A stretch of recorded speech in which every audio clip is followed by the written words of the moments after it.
Good morning, everyone. And I just want to thank the team at Porter Airlines for hosting us today. What a beautiful hangar this is. And this has just been around for a short period of time, but they're adding more people, employing more people. And I just want to thank the people from Porter. And it's great to be back in Ottawa. I always say, ever since I've been nominated, every trip in Ottawa has been fabulous. I love the people here, and I'm so thrilled to be joined by our PC candidate, Jan Gao. Jan, good luck. We look forward to having you down at Queen's Park there. Friends, President Trump was at it again yesterday. His tariffs are coming on time and on schedule. Those were his words. As long as Donald Trump is in the White House, Ontario will stare down the threat of economic risk and uncertainty. Hundreds of thousands of jobs are on the line. Whether he imposes them this week, next month, or next year, President Trump will use the threat of tariffs to get what he wants. We need to be ready for anything. We're going to be ready for everything. With your support, with a mandate from the people, I'll do whatever it takes to protect Ontario, to protect Ottawa. We'll upload the Ottawa LRT and Highway 174. We'll build Barnsdale Interchange. We'll build the new Ottawa Hospital. Friends, on Thursday, February 27th, I'm asking for your vote. I'm asking for a mandate, a strong, stable, 4-year mandate that outlives and outlasts the Trump administration. The stronger the mandate, the stronger the message we'll send together. Canada will never, ever be the 51st state. Canada is not for sale. Friends, we're going to get through this. We'll get through this stronger and more united than ever before. And I promise you this, I will fight like I've never fought before to protect you, to protect workers, to protect businesses, protect families and communities, to protect Ontario. Thank you so much, and may God bless the people of Ontario. Thank you. We will now open the floor for questions from the media. Please come to the mic and state your name and outlet. Just a reminder, it's one question and one follow-up. First question. Hi, Premier Ian Bailey from the Globe and Mail. Guys, can we turn up the volume a little bit? Hey, there. Premier, Turn the microphones over. There you go. Sorry about that. Welcome back to Ottawa, Premier. Yeah, thank you. President Trump is pretty tight and pretty determined to bring in these tariffs. Clearly, from his remarks yesterday, he's not backing down. What are you going to do differently if you are re-elected, if you go back into government? Clearly, you went down to Washington, the Prime Minister went down to Washington, premiers have gone down to Washington, cabinet ministers have gone to Washington. Nothing is moving the Americans. So what do you have to do differently if meetings and talking to these folks isn't working? Yeah, first of all, great question. You know, I truly believe we're moving the needle with the senators, the governors, the congresspeople. You know, if you read the story in Politico, that story says everything. When they had the governor's meeting, the loudest voice down there was ourselves, myself and Premier Houston. And I've yet to meet an American citizen, a governor, a senator, a congressperson that agrees with what President Trump is doing. It doesn't matter if it's Democrat or Republican. But we have to be ready. And the day those tariffs come, I've directed the LCBO to pull off every bottle of booze there is from the U.S., and there's a lot of them. There's 3,600 products from 35 states. So there's going to be a lot of upset Americans that they can't ship their booze up to Ontario. And I'm encouraging every other premier in the country, pull the U.S. alcohol off your shelves. That's number one. Number two, we have $30 billion of procurement. We will pull every contract off any U.S. companies, especially we do a lot in the tech sector. They're done, they're gone. We're reviewing the cost of electricity we're sending down there. And if he puts tariffs on anything in Canada or Ontario, they're getting a tariff on their electricity. And then we'll go to the next stage and we'll wait to see what happens from there. But then we have a strong list. We're working with collaboratively with all the premiers in the federal government to make sure we have retaliatory measures. And I've always said it's dollar for dollar, tariff for tariff. but we're all working well as Team Canada, and we're going to continue working well. We'll be ready for anything that comes our way. As a follow-up, Premier, you mentioned Politico, and you did an interview with Politico in Washington, and you mentioned that the federal Conservatives have lost their 20-point lead over the Liberals. Why do you think that has happened? It seems your lead is holding. Why do you think the Tories have lost their lead? You know something, I'm not, honestly, it was a good question, but I'm just not involved in the federal election.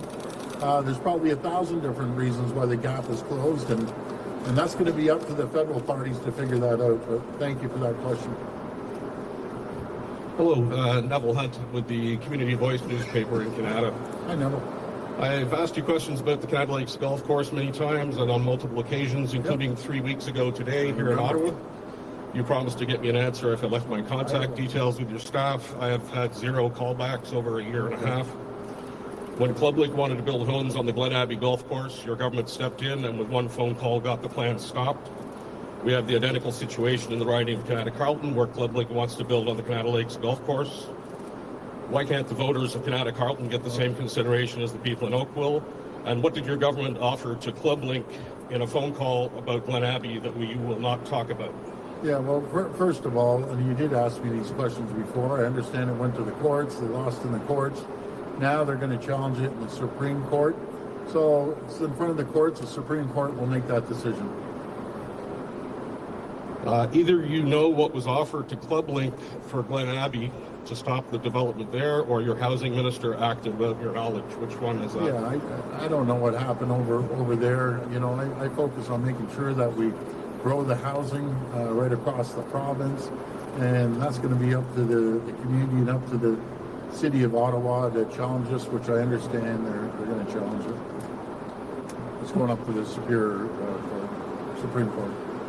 Hi, Premier. Davis Legree, iPolitics. You called this snap election saying you need a strong, fresh mandate to more effectively stand up to President Trump's threatened tariffs.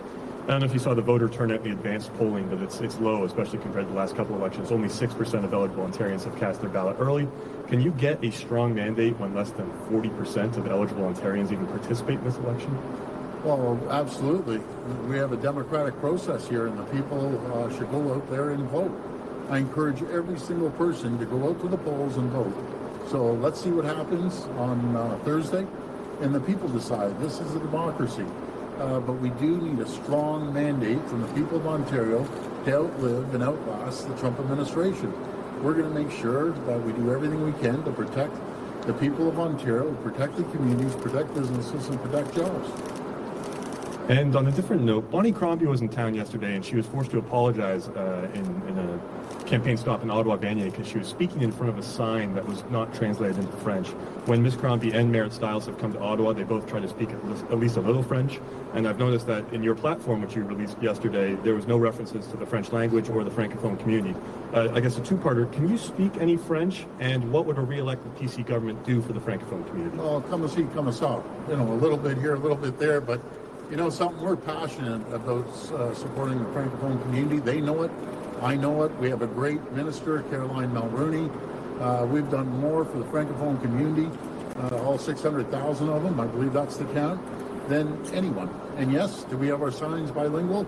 I saw them when we drove up. We have great representatives in the Francophone community. I'm passionate about supporting them, and I always have been. Our track record proves it for the last 7 years. My name is Justine Gill, and I'm with the Canadian Press. Reuters has reported that the U.S. is threatening to cut off Ukraine's Starlink internet as they press for access to Ukraine's critical minerals. Does that give you any pause in forging ahead with Ontario's Starlink deal? Are you concerned that the U.S. would see it as leverage? Well, first of all, I'm not about starting a tariff war, but I'll tell you one thing. If it happens, I'm going full steam. The gloves are coming off, and I won't hold back on anything. So hopefully that will answer your question. And a follow-up question. You said just now you would put tariffs on electricity. Can you expand on that? What amount are you considering? And are you still threatening to cut off the electricity to send to the U.S.? I always prefer, I've said, to send more electricity, send more critical minerals, send more of everything down there. I don't want a tariff war, but if someone comes in and starts attacking our families, attacking our businesses, and attacking everything to do with Canada, that's it. I'm full in there. I'm in the ring, and I'll do whatever it takes to make sure that we hit back and they feel the pain like we feel the pain. It's as simple as that. Once we're into it, we're into it. We're going toe to toe. Simple as that. And there's no one that's going to fight harder than I'll fight. Hi, Premier. This is Palak with Parliament Today. I'm asking on behalf of my colleagues at the Trillium.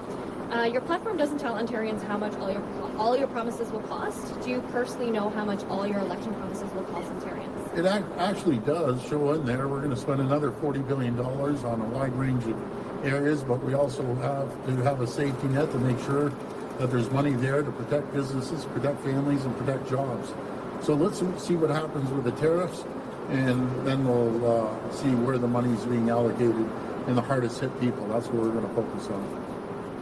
And just as a follow-up, your platform also talks about standardizing development charges. Why not just follow the Liberals' lead and cut them? Is Bonnie ahead of you on this? Well, isn't it ironic that the Liberals are saying to cut the development fees, development charges? Bonnie Crombie were doing cartwheels, going absolutely crazy when I suggested to cut half of them. So I'd say that's a little bit of hypocrisy. Thank God we have Mayor Carolyn Parrish that's actually already doing it. I didn't have to tell her. Thank God we have Mayor Del Duca up in Vaughan cutting them as well. I encourage all the cities to cut development charges, even by 50%. It's going to save a tremendous amount of money. There's park fees, there's this fee, there's that fee. By the time you're done, you're paying over $120,000 just to government on fees. I led the charge on purpose-built rentals to get rid of the HST right across the country. We're doing that now. We're building record amount of purpose-built rentals. So we're going to do everything we can to make sure that we move forward and work with the municipalities to lower the cost of housing. But I think it's up to the mayors to show leadership and do what Carolyn Parrish is doing and Mayor Del Duca is doing. I think there's a few more that will be following suit. Hello, Joseph Tunney, CBC Ottawa.